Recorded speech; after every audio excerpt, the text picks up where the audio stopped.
Have you ever known something was wrong with your body, but no one could tell you why? That was me for years. My name is Marita Lynn, and I'm a chef, a nutritionist, entrepreneur, and the founder of My Kitchen Intuition. Today, I want to share the beginning of a journey that completely changed my life. Being a business owner and building several businesses, I thought that stress was part of my life. I didn't realize that my nervous system wasn't regulated. I felt like I was healthy most of my time, but really I wasn't. My body will get inflamed, and sometimes I will eat the wrong foods just to get some sort of relief of not feeling great. Being there for everybody, having lots of responsibilities, not only with my businesses, but at home too, with my family, raising kids, helping my parents, and really being the one that takes most of the responsibility. It really took a toll in my life. Back in 2011, I went to see a doctor, a holistic doctor, and definitely my stress levels were not that great. And I went into a journey of really how to see the body in a more holistic way. A few years later, I started not feeling great. I noticed the changes in my body. My face started changing, my body started changing.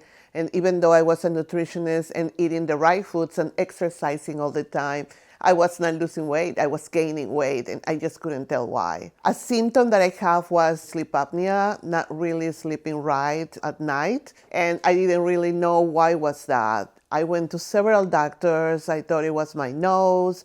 My nose shape started changing, and I went from rhinoplasty to rhinoplasty like 3 times. And then I went to a sleep doctor, which when he did the test, my sleep apnea was like very severe.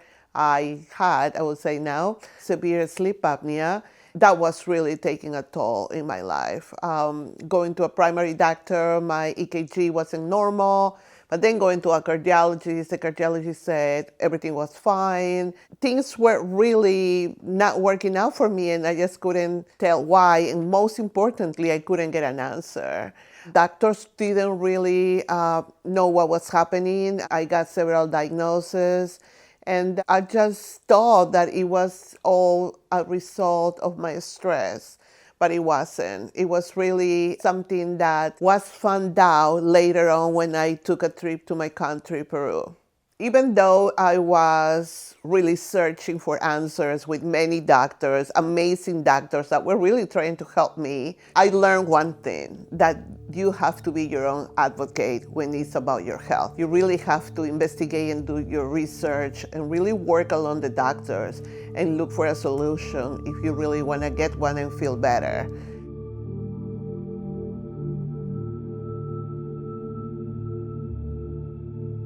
Last year, I went to my high school reunion back to Peru, and I was just so looking forward to see friends. I took a solo trip to Lima, and I scheduled to do some activities. I really wanted to have fun, eat, of course, the delicious foods, and just really feel Lima in a much different way. For some reason, I planned this trip as very special. I've been in Peru many times, but this trip was very special for some reason.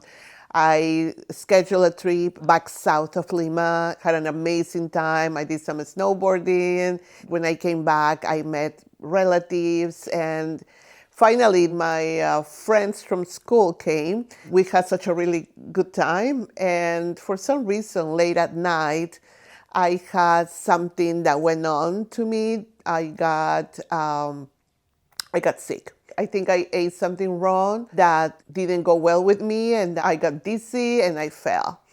When I fell, I really hit my head really bad, and I felt a bump on my head, and I was like, what's going on? Since I was little, I haven't got any kind of bumps on my head, and I was like, hope I'm okay.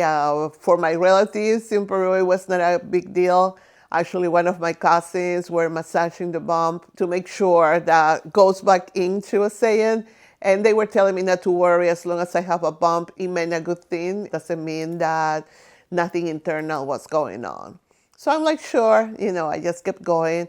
I still didn't feel great on the next following days. And when I came back to the United States, I went right into the hospital. I wanted to make sure that it was nothing wrong. For some reason, I got this feeling that I'm like, I really need to get that checked.